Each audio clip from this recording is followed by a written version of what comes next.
Pergunakanlah 5 hal sebelum datangnya 5 hal. Masa mudamu sebelum masa tuamu. Kalau kita sudah tua, peluang untuk melakukan seperti pada saat masih muda itu susah. Energi sudah berbeda.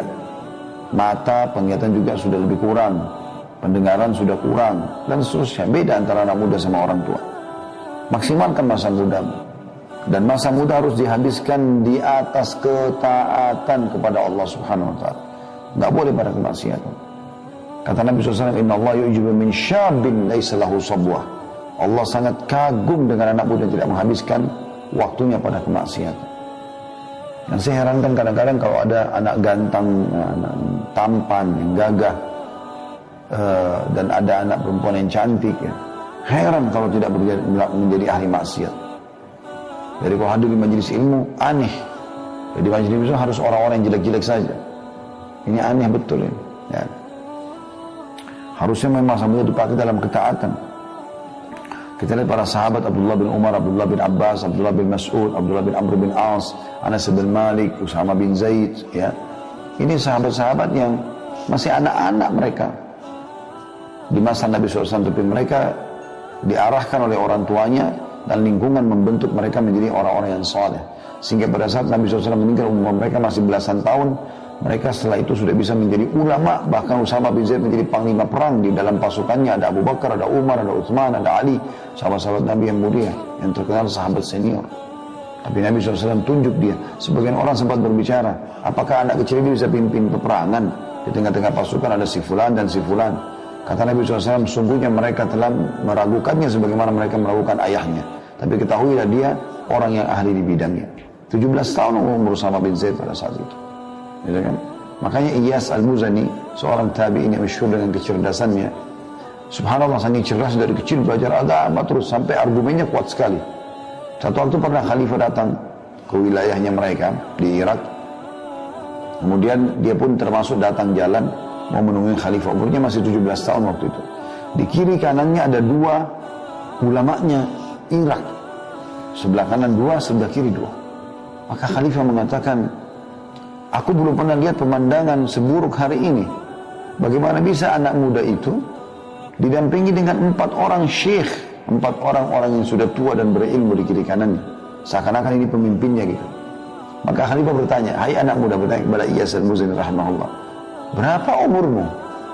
Maka dia menjawab dengan ilmu. Dia mengatakan, umurku wahai Amir Mu'minin sama dengan umurnya Usama bin Zaid.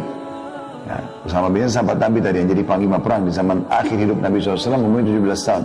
Pada saat dia memimpin pasukan ditunjuk oleh Rasulullah SAW, dan di dalam pasukan ada Abu Bakar, ada Umar, ada Uthman, ada Ali. Maka akhirnya khalifah sadar ternyata anak ini bukan anak sembarangan. Anak muda, masa muda itu dipakai dalam kebaikan, ketaatan. Kalau kita pernah lost teman-teman sekalian di masa muda kita habis dalam kemaksiatan atau hal yang tidak berguna, jangan wariskan keburukan itu kepada anak-anak. Bentuk mereka menjadi generasi Rabbani, generasi yang kita jadikan sebagai penutup kesalahan kita di masa lalu. Supaya apa yang gagal kita di masa lalu, kita tidak boleh lagi meneruskan mereka pada kegagalan yang sama. Dan ada orang mewariskan masa buruknya, dia hamil di luar nikah, dan dia juga suruh anaknya, nggak apa-apa kok ibu juga dulu begitu. Nggak apa-apa, Syarana ayah juga dulu begitu. Jadi dia biarkan anaknya sama dengan dia, naudzubillah. Yang kedua, masa sehatmu sebelum sakitmu. Selama Anda masih sehat, jaga teman-teman sekalian. Pakai dalam ketaatan. Dan kalau sudah sakit, susah. Sudah nggak bisa buat apa-apa.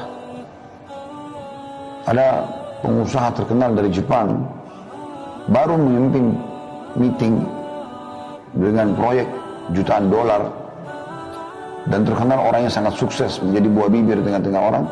Malam hari dia tidur, tiba-tiba stroke. Besok pagi dia sudah lupa semuanya ilmunya. Perusahaannya tinggal hanya membiayai dia sampai dia meninggal. Jadi kan, orang tidak tahu kapan terjadi masa itu kepada dia. Jadi gunakan masa sehatmu sebelum sakitmu. Kesempatan emas. Kemudian yang ketiga, kayamu sebelum miskinmu. Mumpung kaya, sedekah. Kalau sudah miskin, sudah susah nanti. Mumpung kaya, umrohlah, hajilah, bersedekahlah. Itu yang ketiga. Yang keempat, waktu luangmu sebelum sibukmu. Jadi kalau pas ada waktu kosong, pakai dengan hal yang baik, hal yang positif. Kalau hal yang mubah masih boleh, tapi kalau sudah masuk kepada hal yang haram, jangan. Tapi kesempatan emas, mumpung lowong, pakai untuk hal-hal yang bermanfaat. Dan yang terakhir, yang kelima adalah hidupmu sebelum matimu. Orang kalau sudah mati terputus amalnya, kecuali sebagian kecil. Mungkin bisa terjadi, ya, kalau dia sudah mempersiapkan amal jariah misalnya buat dia, dan seterusnya. Ya. Jadi ada seseorang di Yaman, kaya raya, miliarder. Dia orang yang baik sebenarnya. Tapi dia selama ini selalu sibuk mengembangkan usahanya terus. Satu waktu, ini yang membuat dia sadar, sampai diangkat kisahnya itu kisah tentang 2 kilo atau sekilo anggur. Penyebab dia sadar. Dia lewat, waktu dia mau ke rumahnya, ada orang yang baru petik anggur dari pohonnya, dijual di pinggir jalan. Dia lihat, buah ini ranum, kelihatannya segar sekali, dia beli. Sekilo atau 2 kilo kalau saya salah ingat, sekitar begitu. Dengan niat dia ingin bawa ke rumahnya, supaya nanti di rumahnya bisa makan sama anak dan istrinya. Begitu tiba di rumah, dia bilang sama anak sama istrinya, ini nanti sebentar habis sholat duhur kita makan sama-sama. Persiapkan aja, dikasihlah kepada mereka.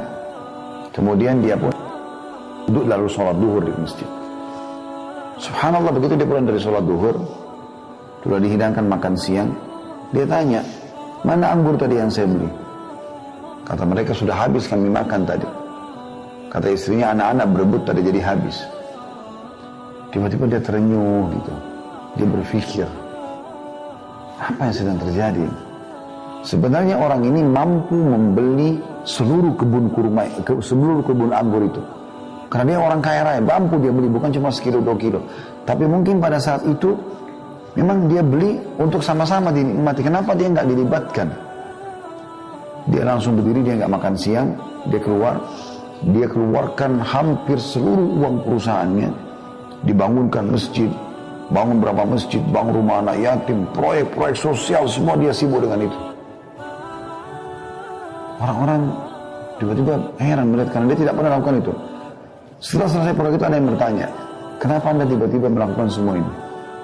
Dia bilang, gara-gara sekilo atau 2 kilo anggur. Dia ceritakan, saya beli, saya bawa ke rumah, ternyata saya mau makan sama-sama, mereka tidak memperdulikan keinginan saya itu. Padahal cuma sekilo anggur, atau 2 kilo anggur. Mereka makan sendiri. Maka bagaimana saya bisa harapkan mereka pada saat saya sudah meninggal, mereka akan membangun masjid buat saya, mereka akan berbuat amal saleh buat saya. Anggur saja mereka tidak mau sisain buat saya. Ini kan banyak terjadi begitu. Suami bawa makanan ke rumah, pulang pengen makan, sudah nggak ada. Anak-anak sama istri sudah makan habiskan. Nggak ditinggalin buat suaminya. Nggak dilatih anak-anak biasa berbagi dengan ayahnya. Padahal dia yang kerja setengah mati. Subhanallah, seperti itulah. Jadi maksimalkan masa hidup sebelum matimu, karena kalau sudah mati kita belum tentu bisa berbuat. Apalagi kita berharap ahli waris kita melakukan, belum tentu. Belum tentu semua itu. Kalaupun dia lakukan, berapa banyak yang dia lakukan dari kebaikan, pasti juga akan penuhi kebutuhannya.